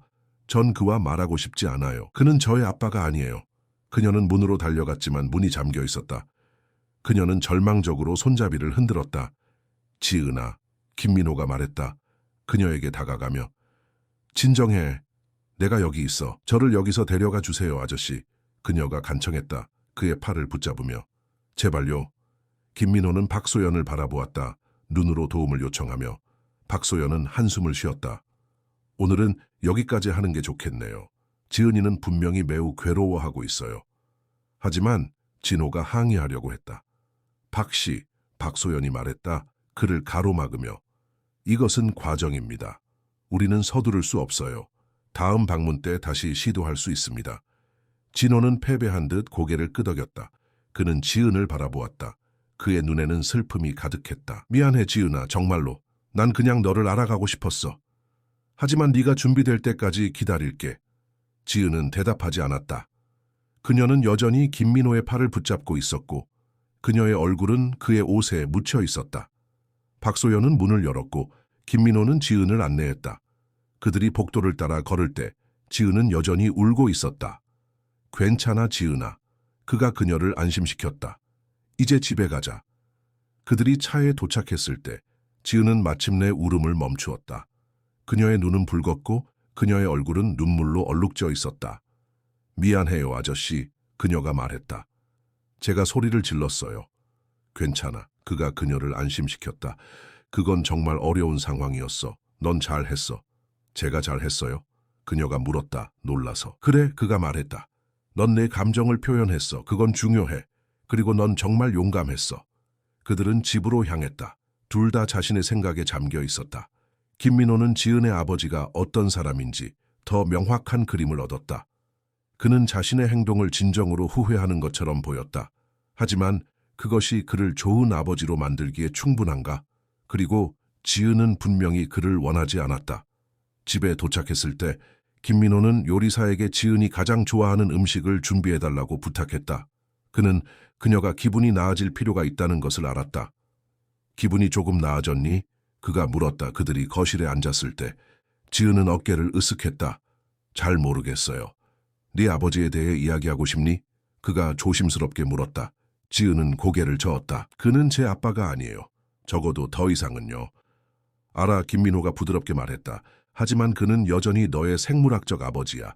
그리고 그는 널 다시 알아가고 싶어 하는 것 같아.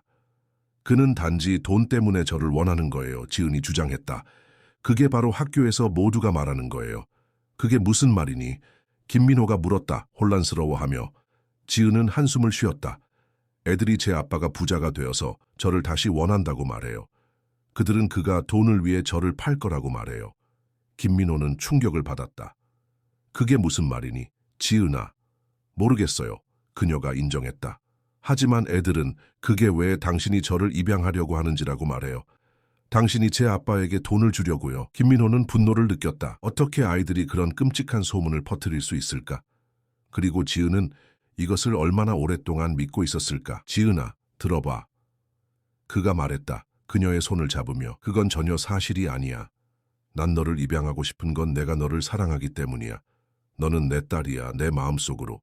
그리고 난 절대 너를 포기하지 않을 거야. 무슨 일이 있어도. 지은은 그를 바라보았다. 그녀의 눈에는 의심이 있었다. 정말요? 물론이지. 그가 확인했다. 지은아, 난 네가 내 삶에 들어왔을 때부터 더 행복했어. 넌 내게 가족의 의미를 가르쳐 주었어. 그리고 난 그것을 절대 포기하지 않을 거야. 지은은 잠시 생각했다. 그리고 나서 그녀는 그를 껴안았다. 저도 아저씨를 사랑해요. 아저씨가 제 진짜 아빠예요. 김민호는 그녀를 꽉 안았다. 그의 눈에 눈물이 고였다. 그리고 넌 내 진짜 딸이야. 그날 밤 늦게 지은이 잠든 후 김민호는 그의 변호사에게 전화했다. 오늘 방문이 어땠습니까, 사장님? 변호사가 물었다. 좋지 않았어요. 김민호가 인정했다. 지은이는 그녀의 아버지를 보고 싶어 하지 않아요. 그녀는 매우 화가 났어요. 그건 우리 케이스에 도움이 될 수 있습니다. 변호사가 말했다. 만약 그녀가 그녀의 생물학적 아버지와 살고 싶어 하지 않는다면 법원은 그것을 고려할 것입니다. 그녀의 의사가 얼마나 중요한가요? 김민호가 물었다. 그녀의 나이를 고려하면 상당히 중요합니다. 변호사가 말했다. 하지만 그것이 유일한 요소는 아닙니다. 법원은 또한 그녀의 복지, 안정성, 그리고 양쪽 부모의 양육 능력을 고려할 것입니다. 그럼 제가 무엇을 더 할 수 있나요? 김민호가 물었다. 지금 하고 계신 것을 계속하세요. 변호사가 조언했다. 지은이에게 안정적이고 사랑이 가득한 집을 제공하세요. 그리고 청문회를 위해 준비하세요. 그것은 2주 후에 있을 것입니다. 김민호는 전화를 끊고 창 밖을 바라보았다. 그는 청문회가 두렵지 않았다. 그는 그가 지은에게 최선의 아버지가 될 수 있다는 것을 알았다. 그는 단지 지은이 이 모든 과정을 통해 상처받지 않기를 바랐다. 그는 그녀의 방을 들여다보았다. 그녀는 평화롭게 자고 있었다. 그녀의 곁에는 성호 삼촌이 그녀에게 준 인형이 있었다. 그는 그녀가 얼마나 강한지 생각했다. 그녀의 짧은 인생에서 그녀가 겪은 모든 것에도 불구하고 그녀는 여전히 사랑하고 신뢰하고 웃을 수 있었다. 내가 널 실망시키지 않을 거야, 지은아. 그가 속삭였다. 약속할게. 1년 후 김민호의 대저택은 완전히 다른 곳이 되었다. 한때 차갑고 비어있던 공간은 이제 웃음소리, 음악, 그리고 사랑으로 가득 찼다. 벽에는 더 이상 단지 비싼 그림들만 걸려있지 않았다. 이제 그곳에는 지은의 그림들, 학교 프로젝트들, 그리고 그들의 가족 사진들로 채워져 있었다.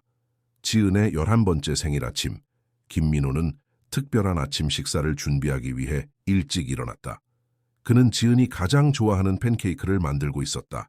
그리고 비록 완벽하지는 않았지만 그는 그녀가 그의 노력을 인정할 것이라는 것을 알았다. 좋은 아침 아빠, 지은이 인사했다 부엌에 들어오며 그녀는 잠옷을 입고 있었고 그녀의 머리카락은 잠에서 깬 모습이었다.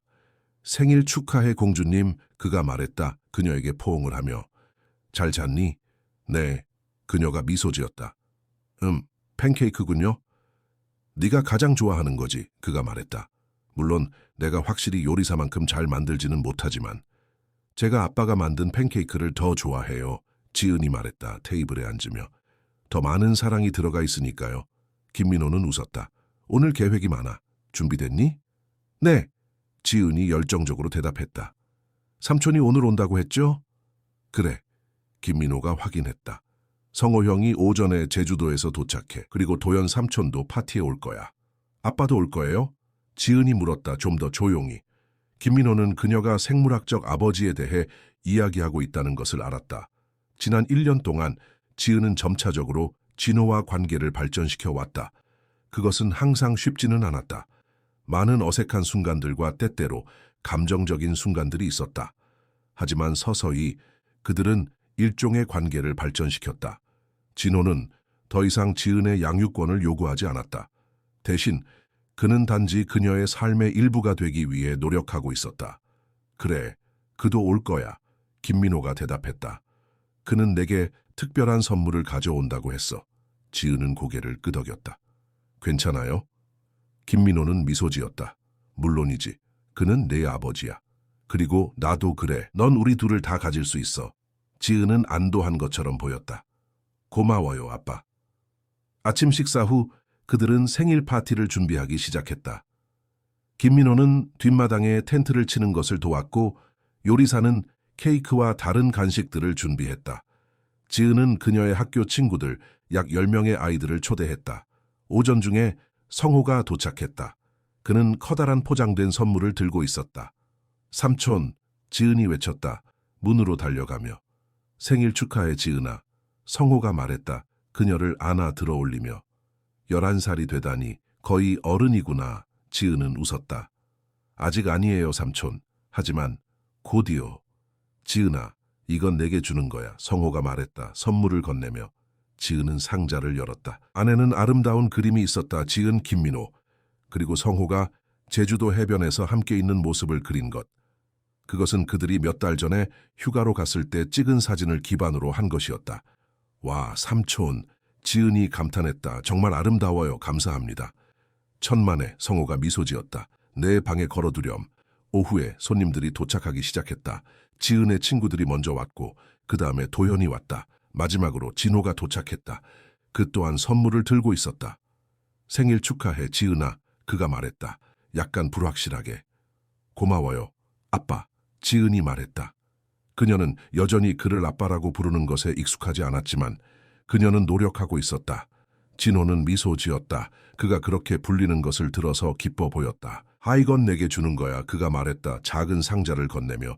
지은은 그것을 열었다. 안에는 목걸이가 있었다. 심플하고 우아하는 목걸이에 작은 펜던트가 달려 있었다. 이건 내 엄마의 것이었어. 진호가 설명했다. 그녀는 항상 네가 크면 이것을 갖게 되길 원했어. 지은은 목걸이를 바라보았다. 감동을 받은 것 같았다. 정말요? 그래, 진호가 확인했다. 그녀는 너를 정말 사랑했어, 지은아.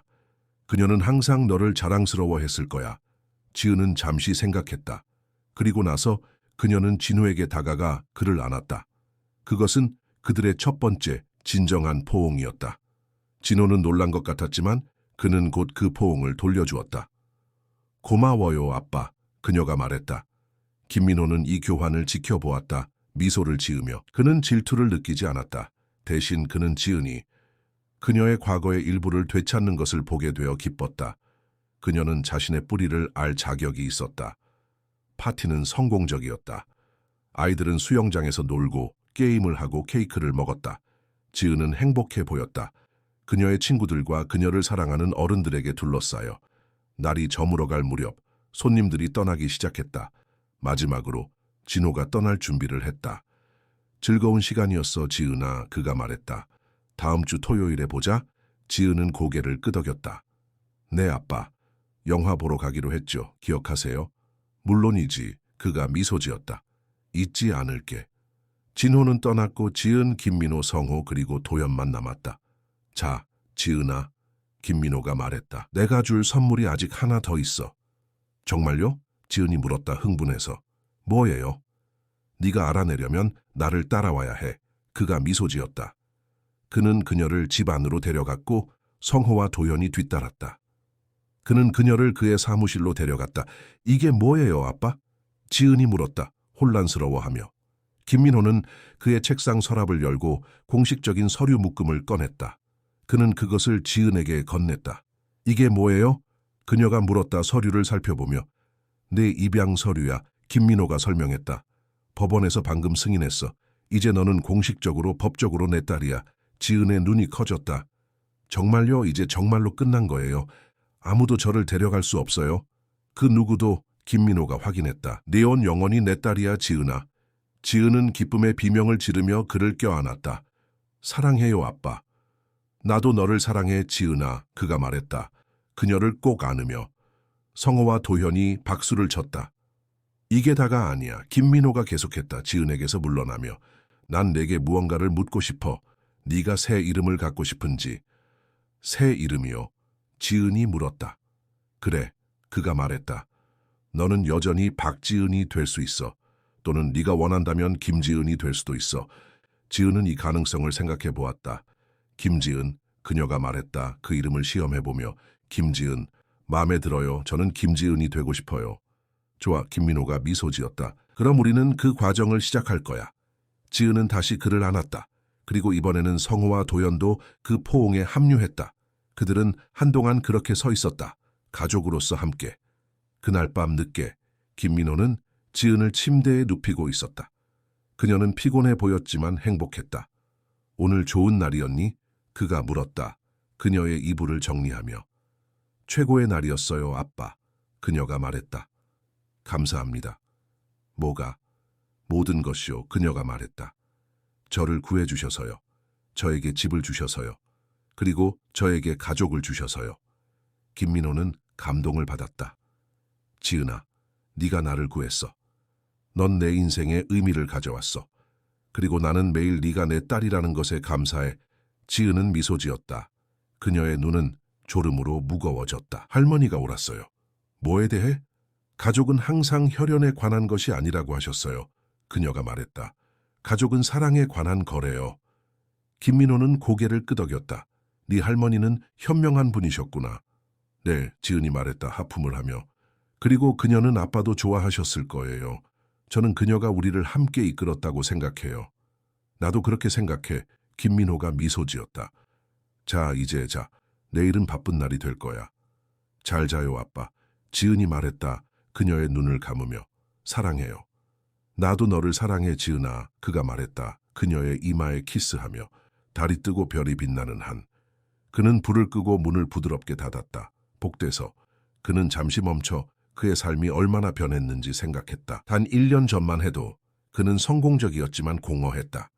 그는 모든 것을 가지고 있었지만 동시에 아무것도 가지고 있지 않았다. 그리고 이제 그는 완전함을 느꼈다. 그는 목적을 가지고 있었다. 그는 사랑을 가지고 있었다. 그는 가족을 가지고 있었다.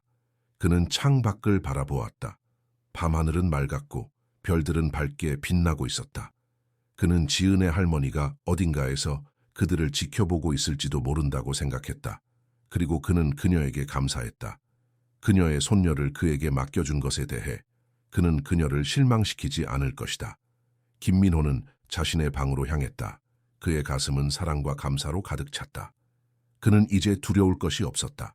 그는 그가 필요로 하는 모든 것을 가지고 있었다. 2년 후 김지은은 방과 후 책상에 앉아 그녀의 일기에 글을 쓰고 있었다.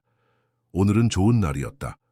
학교에서 수학 시험에서 100점을 받았고 아빠는 저녁에 우리를 특별한 저녁 식사에 데려갔다. 성호 삼촌이 다음 주에 방문할 예정이고 그는 그의 새 그림들을 가져올 것이다. 도연 삼촌은 내게 대학에 대해 이야기하기 시작했다. 비록 아직 몇 년이 남았지만 그는 내가 사업에 재능이 있다고 말한다. 진호 아빠는 이제 서울로 이사했다. 그는 우리 집에서 멀지 않은 곳에 아파트를 얻었다. 그는 매주 토요일 나를 데리러 온다. 그리고 우리는 함께 시간을 보낸다. 그는 이제 더 이상 도박을 하지 않고 그는 건설회사에서 좋은 일자리를 가지고 있다. 그는 정말로 변했다. 그리고 나는 그를 용서하려고 노력하고 있다, 조금씩. 하지만 가장 중요한 것은 김민호 아빠이다. 그는 여전히 세계에서 가장 큰 회사 중 하나를 운영하고 있지만 그는 항상 나를 위해 시간을 낸다. 그는 내 숙제를 돕고 내 이야기를 듣고 내가 우울할 때 나를 웃게 만든다. 그는 내가 상상할 수 있는 최고의 아빠이다. 할머니는 가족이 항상 혈연에 관한 것이 아니라고 말씀하셨다. 그것은 선택에 관한 것이다. 그리고 나는 이 가족을 선택한다. 이 특별한 가족을. 김민호 아빠는 항상 내가 그를 구했다고 말한다. 하지만 진실은 우리가 서로를 구했다는 것이다. 그리고 이제 우리는 절대 헤어지지 않을 것이다. 지은은 그녀의 일기를 닫고 창밖을 바라보았다. 햇빛이 서울의 고층 빌딩에 반사되고 있었다. 도시를 금빛으로 물들이며. 그녀는 미소 지었다. 이것이 바로 행복이라는 것이다. 그녀는 생각했다. 그리고 그녀는 절대 그것을 잃지 않을 것이다.